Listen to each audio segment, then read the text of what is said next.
If you instead design an electric car to just be very efficient, all those problems go away. Efficiency is the magic key to making electric cars better, and it is ridiculously overlooked in modern car design. Hi, welcome to another episode of Cold Fusion. In December of 2022, a remarkable event would cause underground murmurs in the automotive industry. A little Dutch company called Lightyear had done the impossible, an electric car that could drive for months without needing to be charged. And it wasn't a concept car, it was actively being delivered to customers. What it was indeed the world's first production solar family car. Although it sounds too good to be true, it actually does prove that the solar car idea isn't as implausible as it seems. There are some compromises though. It was ridiculously expensive, but the idea was solid, and if further developed, it could be an amazing future. Sadly though, as soon as the excitement started around the new achievement, it was essentially over. Lightyear declared bankruptcy. So what went wrong? And also, there's a last-minute twist to this story, so be sure to stick around for that. You are watching Cold Fusion TV.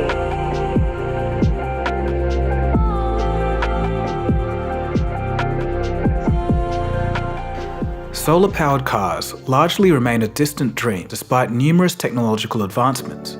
The concept is fascinating. The idea of having a virtually infinite power source that doesn't cost anything to fuel. However, the industry still faces hurdles. Overall, solar panels aren't very efficient. At their maximum, consumer solar panels can get up to about 22% efficiency, but they're also heavy and relatively expensive. Solar film, on the other hand, is a lot cheaper and lighter, but it's less efficient, usually below 15%. And this becomes a great engineering challenge, finding the balance between efficiency, cost, and weight. Moreover, these cars must absolutely sip power in order to be viable. Despite these obstacles, promising designs are moving closer to the mainstream with each passing year, and there was one company that stood above them all.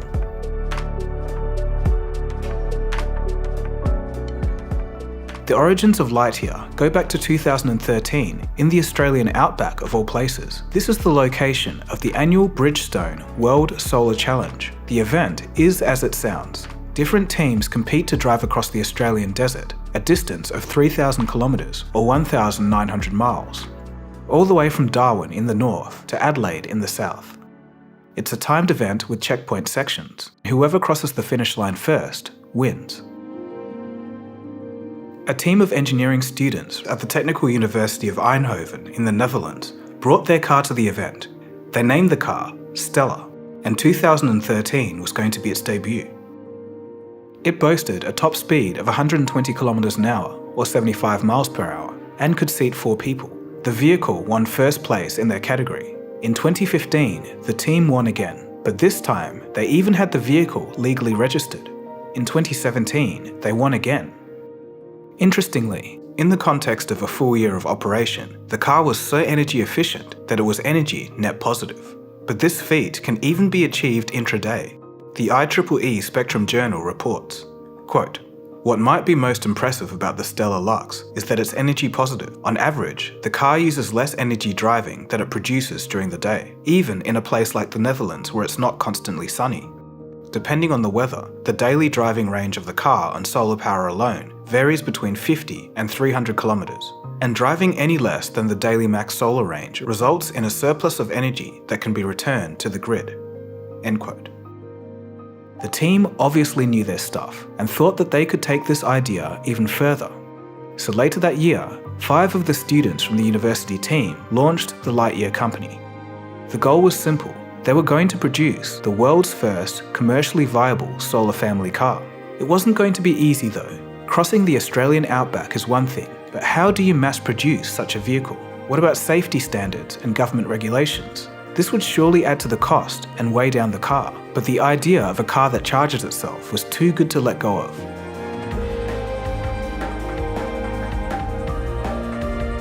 The car, now dubbed the Lightyear Zero, was announced in mid-2019 and started production in 2021. After raising $110 million in funding, they began selling in early 2022.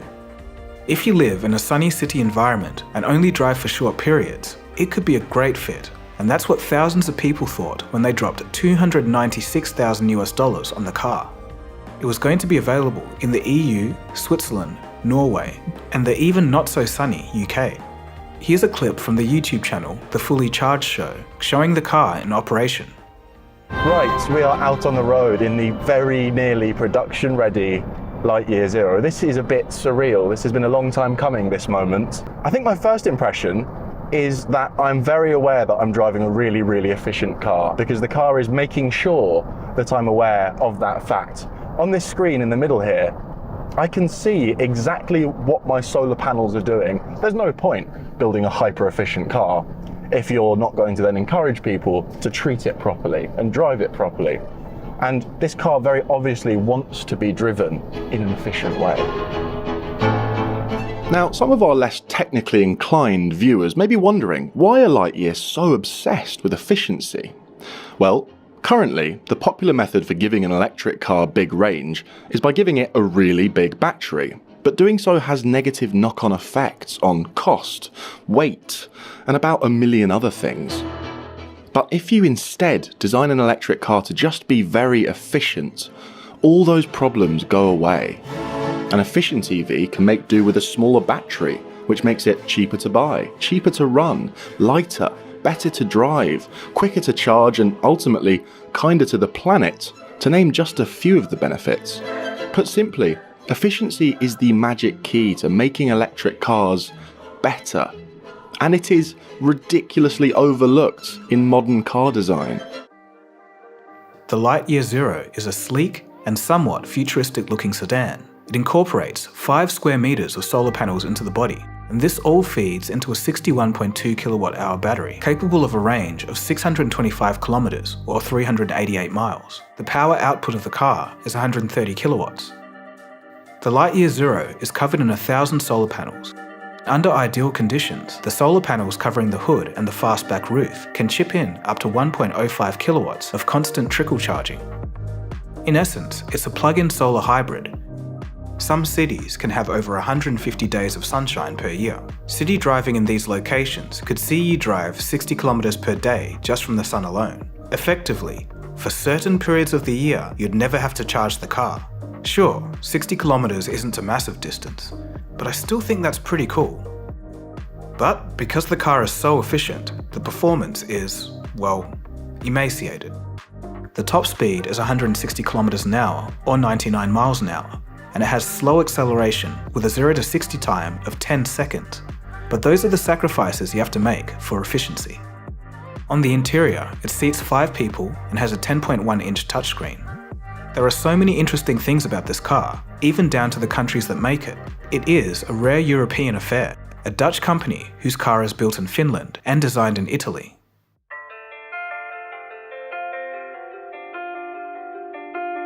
Overall, things were looking good for the Lightyear company, and they were in pole position for a revolution. But in January 2023, there was a shock announcement.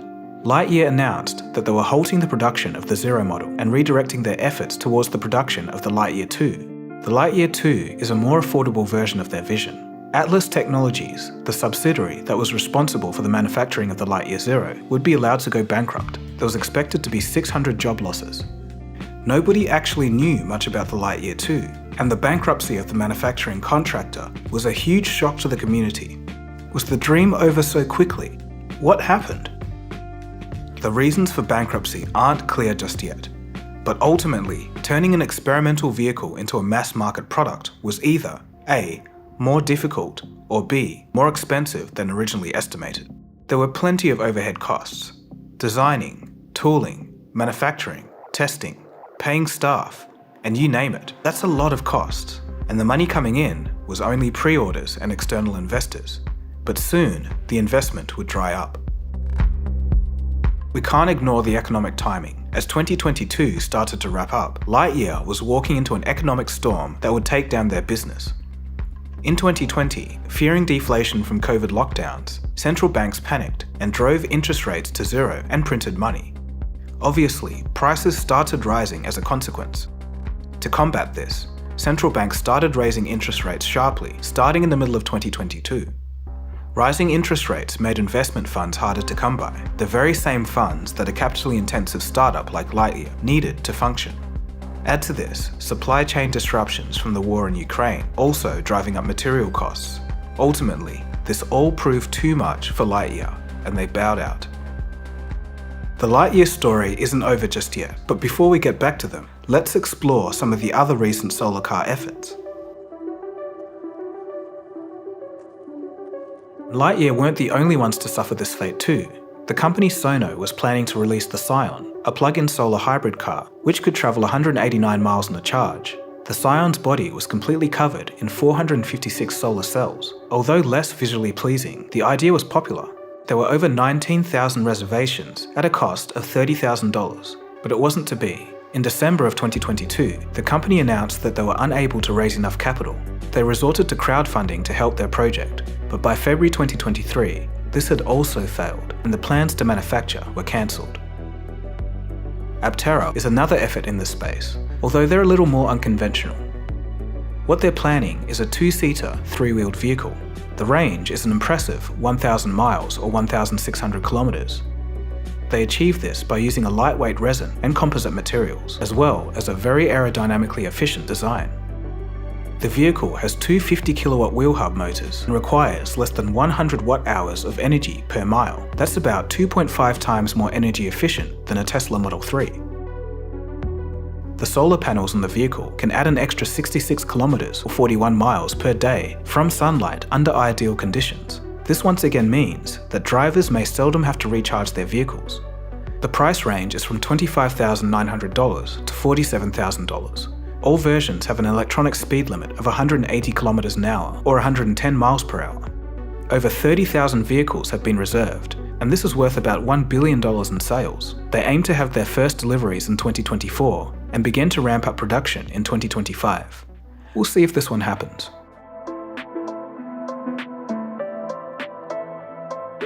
So, a last-minute twist to this story. Instead of packing up and going home, Lightyear are going to give it another go.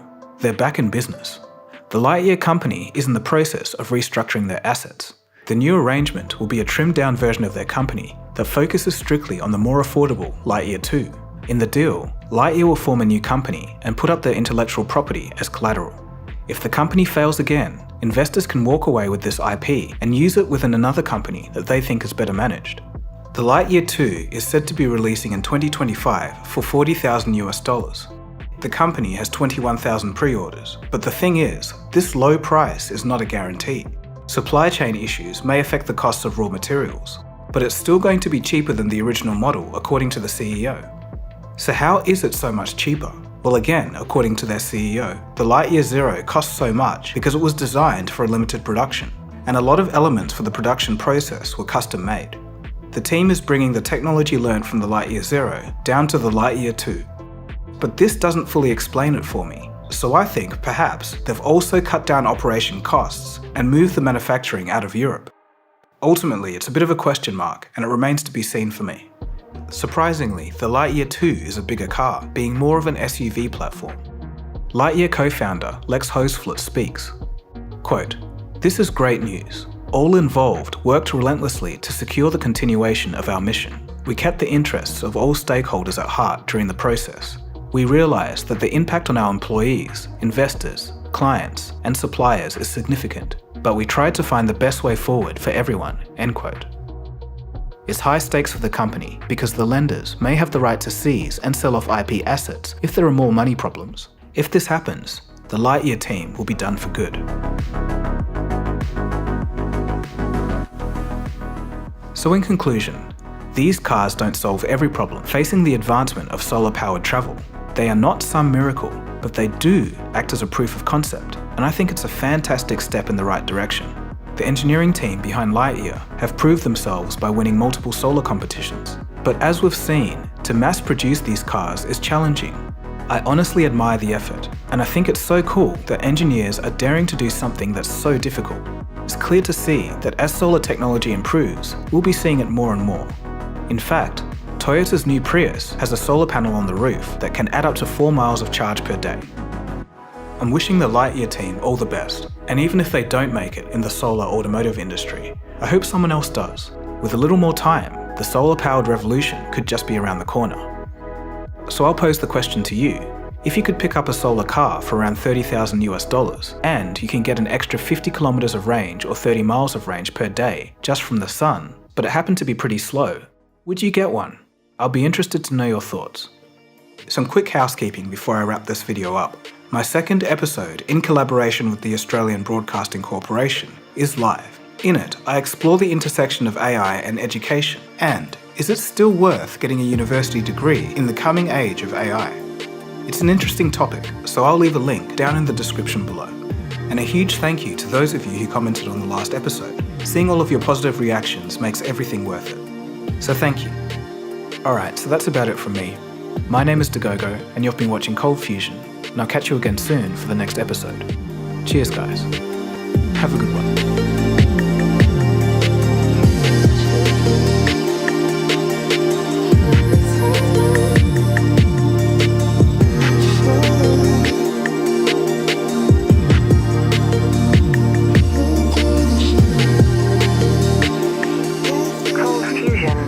It's new thinking.